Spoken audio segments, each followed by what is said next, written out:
Saukuda, Donald Elshire, Mabadi Taka, Tate Rota, Midi Waka, Tatawan, Imake, Yapie, Opeko de Chantawashe, Ya, Nape, Chizu Pidodoa. Hello, friends. I am Donald Elshire, Mighty Eagle Greywind of the Spirit Lake, Dakota.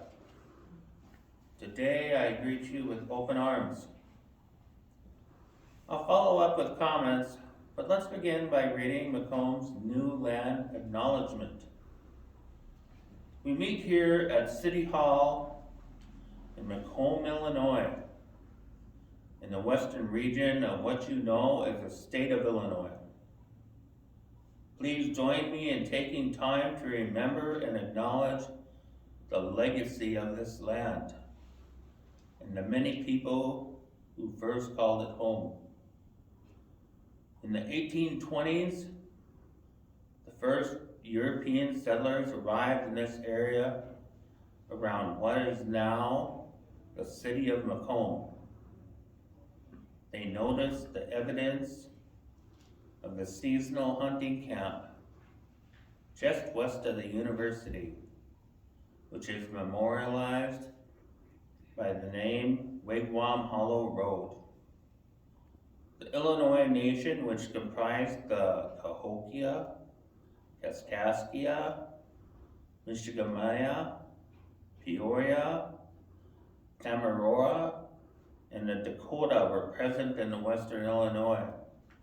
When European explorers first arrived, the Delaware, Kickapoo, Ottawa, Potawatomi, Sac, Fox, and Wyandot tribes were displaced from out east by the westward expansion of European settlers, only to later be forcibly removed when this region was designated a military tract and parceled out to Western veterans of the War of 1812. Let's take a moment to reflect on this amazing land and the beautiful resources that it provides.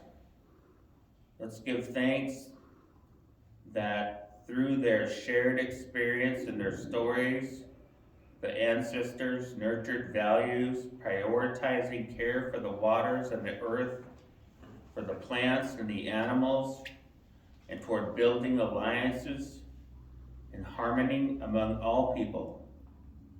Let's remember their contributions and try to carry that legacy forward here in this place and the world beyond. This ends the new Macomb Land Acknowledgement.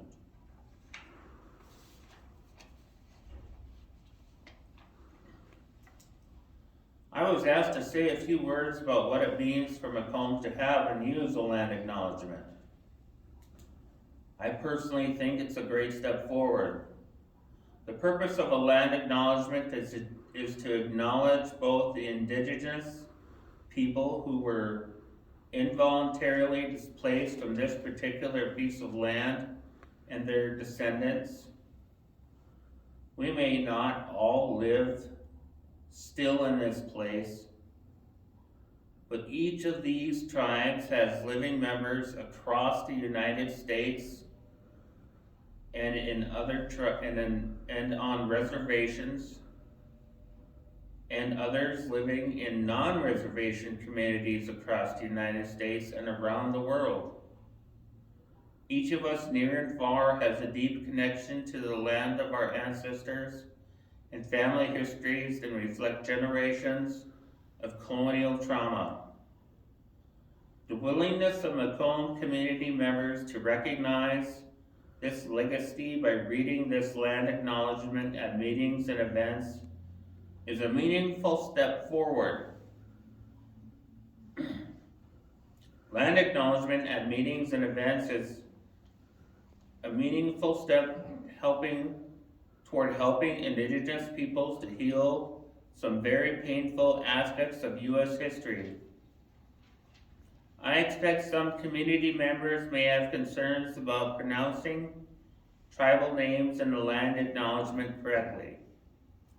This is understandable, but it is very important to include these names in order to truly acknowledge human beings and their living descendants who were forced out to make way for white settlers. Audio clips demonstrating the correct pronunciation of the tribal names are available on the internet, and I will gladly provide a link to a YouTube playlist that I have created to help make preparing to read Macomb's land acknowledgement a bit easier. Pita meado, Daya Uye. Thank you and be well.